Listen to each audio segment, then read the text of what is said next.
Alhamdulillah Rabbil Alamin, wa asyhadu an la ilaha illallah wahdahu la syarika lah, wa asyhadu anna Muhammadan abduhu wa rasuluh. Allahumma shalli wa sallim wa barik ala wa rasulih an-nabiyil ummi wa ala alihi wa sahbihi ajma'in. Amma ba'd, fa ya ayyuhal muslimun ittaqullaha mastata'tum wattaqullaha la'allakum tuflihun. Qala Allah Ta'ala fil Qur'anil Karim, qul huwallazi ansha'akum wa ja'alakum as-samaa'a wal absara wal af'idah qalilan ma tashkurun. Sadaqallahul azim. Masyaallah, hadirin yang kami hormati,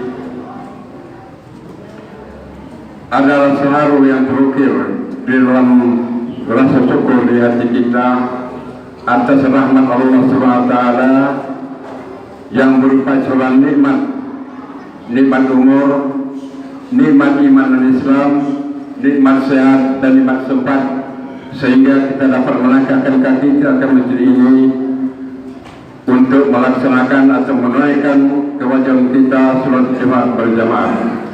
Salawat dan salam kita sanjurkan kepada junjungan agung kita Nabi besar Muhammad SAW beserta para pengikutnya, dan insya Allah yang kita hadiri ini termasuk pengikutnya yang setia hingga akhir zaman. Masyaallah, hadirin yang kami hormati, yang insya Allah dimuliakan Allah. Adapun judul khutbah kita yaitu pandemi hati nurani dan vaksinasinya. Namun sebelumnya khotib berwasiat terutama kepada diri kami sendiri dan kepada jamaah rahimahullah, marilah kita senantiasa berusaha meningkatkan iman dan takwa kita, karena iman dan takwa itulah janji Allah kepada kita akan selalu berada dalam kebenaran. Saat ini wabah coronavirus atau COVID-19 masih tetap menjadi bahan yang diberitakan. Virus kecil ini menjadi momok yang menakutkan karena penyebaran virusnya mewabah, menjalar, mengkhawatirkan, sehingga berbagai agenda banyak yang ditunda bahkan dibatalkan. Dampak negatifnya viral menggemparkan. Namun ada pandemi yang tidak kalah membahayakan dan dari virus corona, yaitu pandemi hati nurani. Pandemi hati nurani merupakan gambaran hati yang terjangkit penyakit, rohani yang keropos, rapuh hingga tak mampu memahami dengan jernih nilai-nilai agama, jiwa yang kering kerontang dari pengabdian, gersang dari ketaatan, kotor karena terpapar oleh berbagai sifat buruk, tercemar oleh perilaku maksiat, mendatangkan dosa. Dosa itu ialah apa yang menggelisahkan hatimu dan kamu tidak ingin diketahui dosamu oleh orang lain. Hadis riwayat Muslim. Dosa yang menumpuk akan menutup hati sehingga rusak membengkak. Apabila seorang mukmin mengerjakan satu dosa, maka timbullah satu titik hitam pada hatinya. Tetapi jika ia bertobat, menarik diri dan minta ampun, maka bersihlah hatinya kembali. Dan jika ia tambah terus dosanya itu sehingga menutup hatinya, itulah yang disebut rona. Seperti yang diungkapkan oleh Allah SWT dalam Quran surat Al-Mutaffifin ayat 14. Bismillahirrahmanirrahim. Kalla barrona ala qulubihim ma kanu yaksibun. Sekali-kali tidak demikian, bahkan telah menutup akan hati mereka dosa-dosa yang mereka kerjakan. Pandemi hati nurani menggejala dan terrefleksi dengan berbagai kesibukan, dengan sikap rakus, tamak dengan kebenaran dan kekuasaan, membisu dan membiarkan kemurkaan, sikap egois tanpa kepedulian, mencuri atau merampas hak orang lain. Dan yang termasuk pandemi hati nurani adalah menistakan agama, menghina kemuliaan Rasulullah SAW. Selain itu, hati yang terjangkit oleh penyakit akan merasa senang melihat kesusahan orang lain, dan sebaliknya akan susah ketika melihat orang lain senang. Dalam Al-Quran disebutkan, jika kamu memperoleh kebaikan, niscaya mereka bersedih hati. Tetapi jika kamu mendapat bencana, mereka bergembira karenanya. Quran Surah Al-Imran ayat 120. Sebagai tempat lahirnya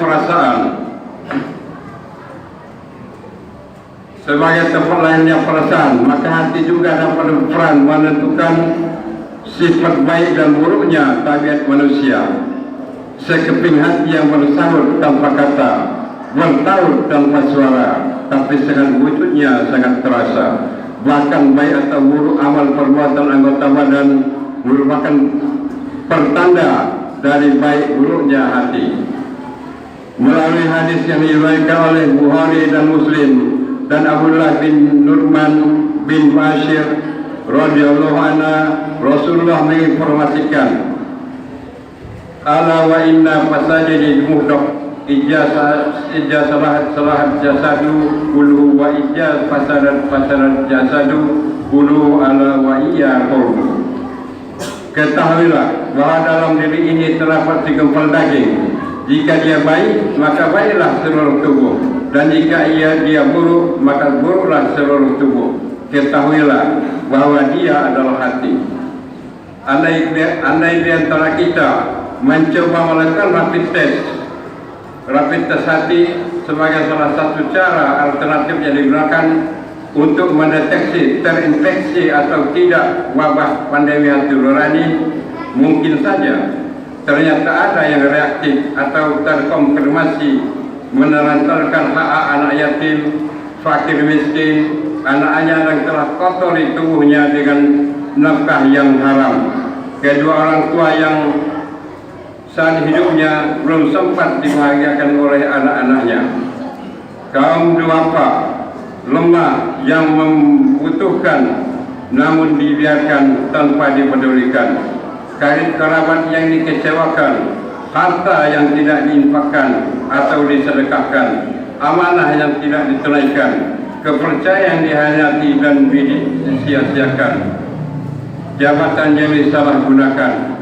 dan fasilitas yang diselewengkan, malah akan diminta pertanggungjawabannya di depan Allah Subhanahu wa taala, mengingatkan dalam Al-Quran surah At-Takasur ayat 8. A'udzu billahi minasyaitonir rajim. Summa la tus'alunna yawma idzin 'anil na'im. Kemudian kamu pasti akan ditanya pada hari itu tentang kenikmatan yang kamu megah-megahkan di dunia.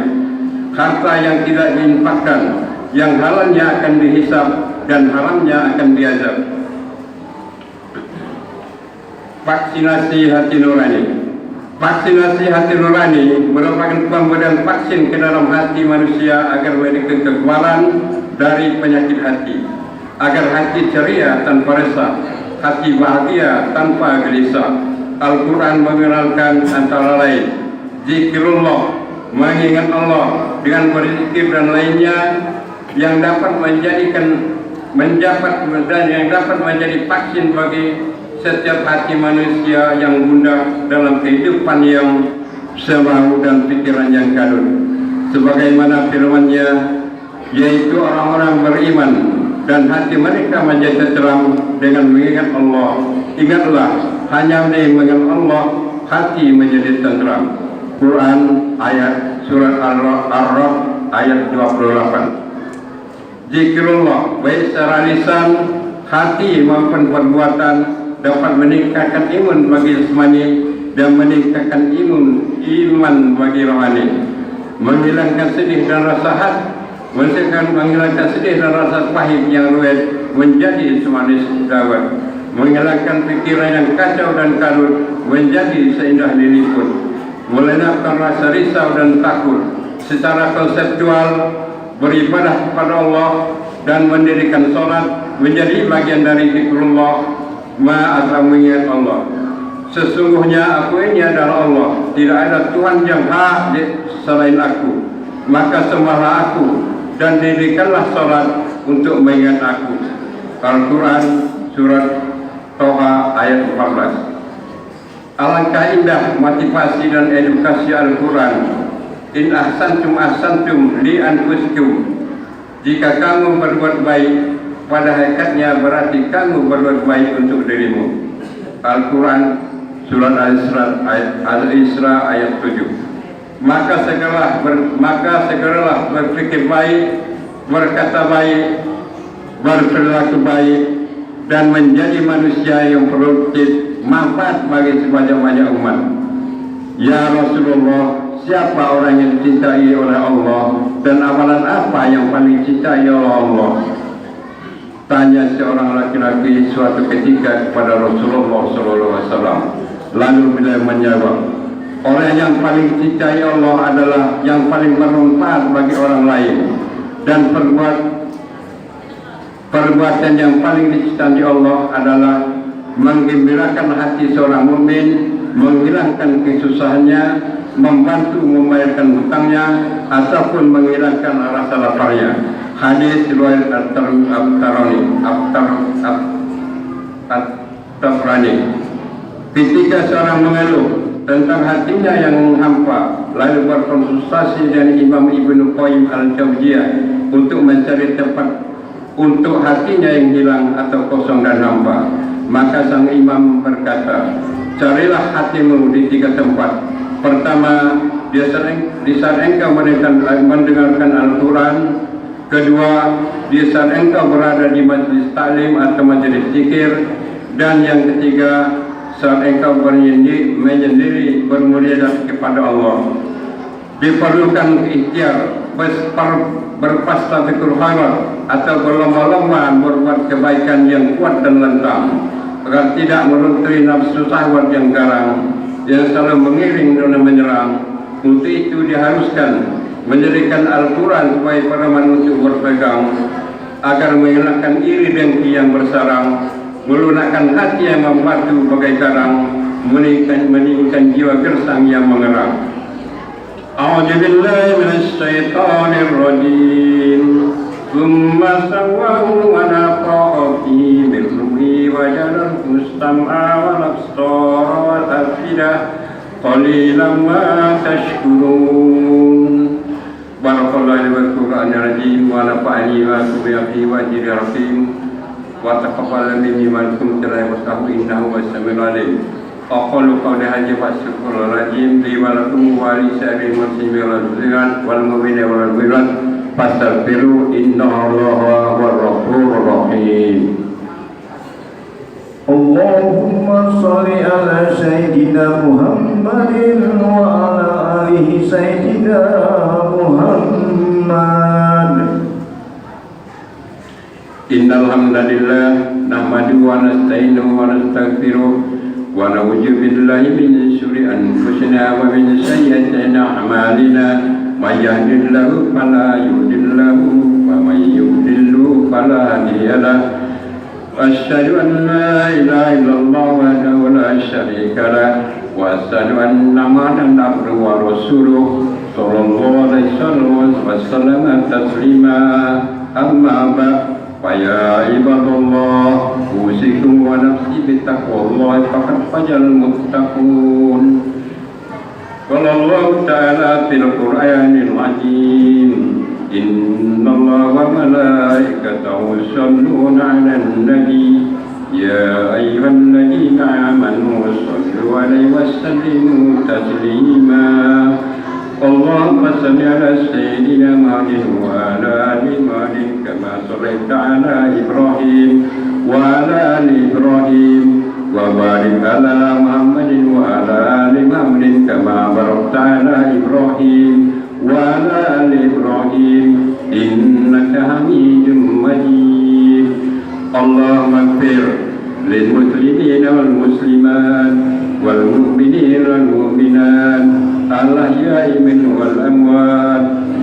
Rabbana ighfir lana wa li walidina sabaquna bil iman wa la tuzigh qulubana illalladzina amanu rabbana innaka ra'ufur rahim.